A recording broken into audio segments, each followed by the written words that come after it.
How's it going, fam? Welcome back to Erica's EDC, and today we're talking about MagnaMax and ProCut. I am getting loads of questions about these, and I figured it would just be better to do kind of like a Q&A thing here and address all of the questions that I'm getting in one place. I don't find these steels comparable at all. We have a stainless steel, we have a low alloy carbon steel. They're not even in the same realm, but I want to explain maybe why they're not for people that don't know that. So we'll go over some of the commonly asked questions recently about these two steels, and then I want to talk a little bit about some sharpening that I did this weekend on a couple of blades. I've got one here in CruWear and one in 8670, and this will all tie together as to why it's relevant. But I just wanted to say hello. I hope you guys had an awesome 3-day weekend if you were able to get Monday off for Memorial Day. Took the weekend and just spent it with Nikki and the kids, just kind of checked out for a little bit. But I do want to have a quick moment of silence for the members that we lost, that we were taking time to appreciate on Memorial Day. We do this every year on the channel. We just do a quick moment of silence. I think it's just a good thing to do. So if you guys would like to join me in that, you're probably going to hear the school kids walking by, but let's just take a moment to be grateful for those that served and didn't make it home.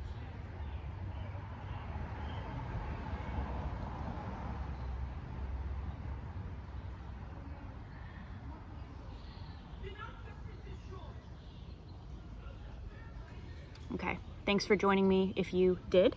I think that's really important.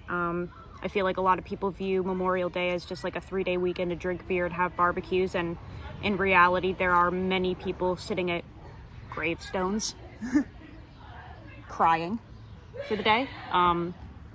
It's not a happy day for everyone, so I think it's important to recognize that. But let's get into the main subject here, guys. MagnaMax and ProCut. Let's talk about why they aren't really comparable. Let's talk about my testing results so far. So MagnaMax is a stainless steel. It is a stainless version of K390 or 10V, essentially, okay? So in theory, this should not rust. It has components in the composition to make it so that it doesn't rust. ProCut is a low alloy carbon steel. We have low alloy carbon steels, we have high alloy carbon steels. Generally speaking, the low alloy class is pretty dang tough in the literal term, but the trade-off is we generally do not have great edge retention. And this is all generally speaking, okay? As you can see here, this is not a stainless steel. We have a patina from use. Okay, so this does take a patina. That is basically why they're not really comparable, in my opinion. Taking a stainless steel and asking if it's better than a low alloy or reverse doesn't quite make a ton of sense to me, because they have totally different characteristics. What I will say is MagnaMax so far has some of the most impressive edge retention that I have experienced out of a stainless steel. And ProCut has the best edge retention I have ever experienced out of a low alloy steel.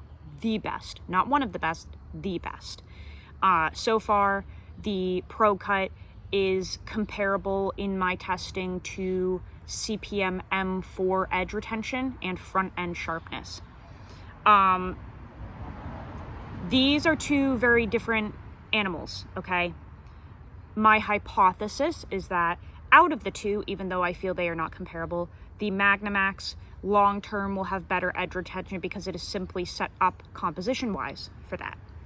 But, like I said, in terms of the low alloy field, ProCut has the best edge retention I've ever experienced. I'm curious to see if it is comparable to well done, high hardness, thin geometry 52100, which I do have on hand to test. We will see. But aside from 52100, there aren't a lot of low alloy carbon steels that have decent edge retention no matter what you do. It's just kind of the way it is, and I'm not crapping on them. It is what it is. So I'm highly impressed with the edge retention on both of these. Now, one thing that people are begging me to do is some sort of controlled edge retention test where we have a number at the end. I want to say this here. I can't do that. And the reason being is because I have too much respect for some of my friends in the community that do that, okay? So Pete from Cedric and Ada, he does the sisal rope cutting. I will not step on his toes with that. I refuse. I respect him too much. Gerald from Outpost 76 does the controlled cardboard cutting. Again, not gonna do that. And then Steve Kalari does controlled cardboard cutting as well. It's different than Gerald's. Gerald has a thing of cardboard and he puts it on what looks like a tray with sponge maybe, and I don't think he cuts all the way through the cardboard. He does like slivers of it in a row and counts the feet, whereas Steve will take measured out pieces of cardboard that are all the same and on camera like fast forwarding through it, kind of like sped up. He'll just keep cutting these long strips of it and then add all the feet up at the end.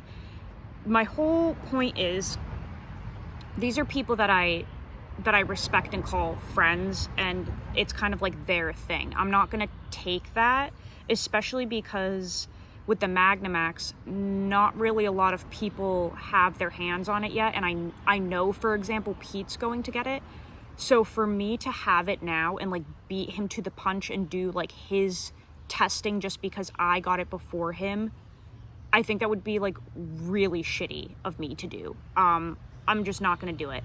Is there like a patent, a trademark on sisal rope cutting? Of course not. But I would never do that. That's like Pete's thing. And he's going to get it. So why would I, because the viewers want it right now, why would I like steal Pete's thunder? You know what I'm saying? Like, just be patient and wait for Pete to get his and then see his numbers, right? Not a big deal. I can't steal that. And I can't steal the other forms of testing that I really respect either. So I'm sorry to tell you guys that I will not be doing the cardboard controlled cutting like they do, or the sisal rope cutting, and I hope that you can just respect my stance on that. I don't want to step on their toes. What I can relay to you is real world testing, okay? That's all I can do. So right now we are still testing my freehand edge that I did on camera, which you can go watch. This was an Atoma plate and then a 600 DMT, I believe. I've been using this since we did that sharpening together, and we'll just look at that edge. Flawless, unbelievable after all this time. We are going to, once this edge is dead, we're going to put a polished edge on it, and I can't believe I'm saying this, I think I'll probably use a fixed angle system for more accurate results. There are so many ways that you can kind of mess up freehand. This edge is obviously okay, but like I couldn't get that ricasso area, which you guys saw on the video. I think to just get a better idea of performance, we will use a fixed angle system to polish this edge next. Once this edge is shot, we will test that. I don't have a good sharpening system. It's not even mine, it's Nikki's. She has one of those Work Sharp precision adjust things. Yes, we have the little 3D printed stand that keeps it all intact. I don't like that thing, but it works, and it would give us some more accurate results, I feel. So we will polish this edge as best we can on a fixed angle system next, but we're still running with that freehand edge, which is clearly still more than sharp. So the edge retention on this is just mind-blowing. And again, you know, I'm not sitting there doing a controlled test. I'm doing my everyday stuff, which I film quite often, and this is just nutty, absolutely nutty in terms of edge retention. So hopefully that satisfies you on the MagnaMax. It is incredible. like I said before, I'm telling you right now, I will be shocked if when Pete gets his mule in MagnaMax, if he does not get good edge retention numbers on his sisal rope cutting, I will be very surprised because it has incredible edge retention for me. Now let's talk about the ProCut, which, let's check this edge, has not been cleaned, has not been stropped, has not been touched. You can probably, yep, there we go. There's the maker's edge, which you can see hasn't been touched. Not even cleaned. Let's check this out. And this has been like my in-pocket EDC. Maybe I should clarify that. This is sitting on the kitchen counter in the house and doing everything that is within arm's reach, essentially. This is too big for me to EDC. It came with a leather belt sheath here, and the mule is just too big for me in general. I mean, look, I'm testing it because it was sent in for testing from Sal, which I am so grateful for. But the mule as a model is way too large for me, especially to EDC. I mean, that's just too much. So this on my belt would just be not feasible. So this sits on the counter in the kitchen and does everything within arm's reach in the house, which is a good amount of stuff. And then on my person is the ProCut and the ProCut only to be testing as well. And this is doing everything else, you know, when I'm out in the garden here and just out and about in general. So this is the edge untouched.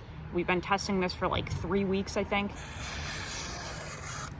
Still sharp. Still very, very sharp. It's wild. And we've done testing on both of these on camera. You can go watch that. They've been through some shit. Okay, so let's bring in the 8670 and the CruWear now, and I will kind of explain why these all come together here. So because I don't do controlled edge retention testing, I try to bring in other ways of comparing edges and getting some numbers and ideas about things. And I really like to utilize sharpening because not a ton of people do that. By the way, real quick, I forgot. Steel Toes does the sandpaper edge retention testing. I can't forget him. He is, I love his testing. Steel Toes. Don't want to step on his toes either. He does the sandpaper. So there's another great person to get numbers from, scientific numbers. Okay, anyway, sharpening I learn a lot from. I really can get a good idea of how a steel moves, the HRC, the geometry, everything in sharpening, okay? So this weekend I spent some time with 8670, and this one I brought up to a mirror finish. And you can see it's not perfect because right here, it's not exactly the same as the rest. So, you know, it is a freehand edge. I did it on nanowa stones. It's not going to be perfect, but it polished up very, very nicely. And we'll just check out that edge real quick. Nice and sharp. And then we also did CruWear, which I did not bring up to as high of a polish, but it definitely has a little bit of a shimmer there. And I also kept the bevel a little bit thinner on this one. And we'll just check that edge. Sharp. So, why is this relevant? Because 8670 is a low alloy steel. It is the toughest out of all of the steels, but it has basically the most horrible edge retention. CruWear, on the other hand, is I guess we can call it a semi-stainless steel. You can get it to patina, you can get it to take some color and such. It takes a little more effort, but you can definitely get it there. And CruWear is a really good, I don't want to say middle of the road because it's too good to be that. CruWear is a really good middle point steel though, in terms of balancing all of the properties of edge retention, toughness, corrosion resistance, okay? In my opinion, CruWear is a super steel, but in terms of all of the aspects that we bring together, it's pretty balanced, okay? So the reason I threw these on the stones was because I wanted to have a more recent interaction with these steels to compare to the ProCut when I sharpen this, okay? And 8670 is, on the stones, it's so ridiculously easy. By the way, this is 62 HRC, pretty high for that steel, okay? We see a lot of 8670 at like 59, 60, maybe 61 HRC, but 62 plus is different. This still at such a high hardness and thin geometry felt like not mush, but it was just so ridiculously easy to move. Like, creating this high polish was effortless on Nanawa stones. And I worked from 600 all the way up to 8,000, all on Nanawa like soaking stones, and then did some stropping with the crayon shit compound. And this is how it responded, right? So this is like ridiculously easy to move, to polish, to everything. It doesn't really resist at all. And I do feel that correlates with the edge retention, okay? It's almost too easy, and you can tell it's just not gonna cut for that long because it doesn't have the capability. So as beautiful as this is, and as sharp as this is, on the stones, it burrs up within like 1 or 2 passes, even on soak stones. It polishes ridiculously easy. It just doesn't, it's just too easy, okay? It's like an easy mom. It almost takes the fun out of it. So I was excited to refresh myself on this because I'm curious to see how the ProCut responds on Nanawa stones. I almost want it to be a little more resistant. I almost want it to not give me a little bit of trouble, but take more than 1 or 2 passes to burr up, right? Because that would indicate that it takes a little force, a little oomph to move this, which is a good sign that you could, in theory, have decent edge retention. And I have so far. So it would line up.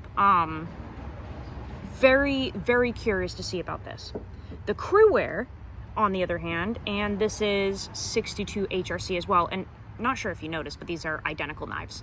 They're the same model, they're the same everything, okay? That's why I picked these. They have the same BTE, they're the same maker, they're literally identical, just 2 different steels. The CruWear, incredibly easy to sharpen, but a little bit longer on the stones. That burr takes a few more passes to come up, and it just feels harder on the stones. You can very much tell the difference between CruWear and 8670. And again, kind of like a good thing. And I've had better edge retention with this knife than this knife, which makes sense. It should, because CruWear has way better edge retention numbers than 8670. So I refreshed myself on these, kind of took some notes on how they're moving on the stones. I just think that these easy to sharpen, like can sharpen on a river rock stones or steels, it's not, I really don't think it's a good sign. I just don't. And I know people love that, and they want to be able to go out like Bear Grylls and pick up the river rock and sharpen the 1095 or the 8670 or whatever.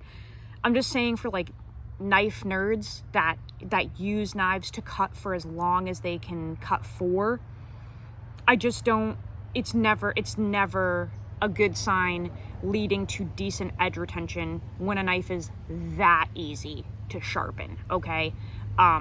So we're gonna see how the ProCut does, because we'll sharpen it on camera. I am guessing it's going to move very easily, but I'm hoping the process takes a little bit longer. I'm hoping to just actually have to spend a little bit of time on it. I would be very surprised if it were as easy as this, But if it is, it'll be interesting because the edge retention on the ProCut is so above and beyond 8670, it's not even funny. It's not even funny. And it's above and beyond any ADC RV2 1095-01 that I've used. So we'll see how this moves on the stones. I'm kind of hoping it's a little more like the CruWear, where it takes a little, like a few extra passes. Maybe the burr will feel a little different. I'm very curious about that, but I refreshed myself on that whole process just so we had some recent interactions with other steels to compare to. But these are winners. Both of these are, truly, so far. I have nothing bad to say about either one of them. We are slowly starting to see more content on these being released. Kyle from the Scrawny Lumberjack put up a little preliminary ProCut testing on his channel. Somebody sent me a link. There's a maker who did a little knife in MagnaMax and did a brass rod test, I believe. McGregory something, I don't know.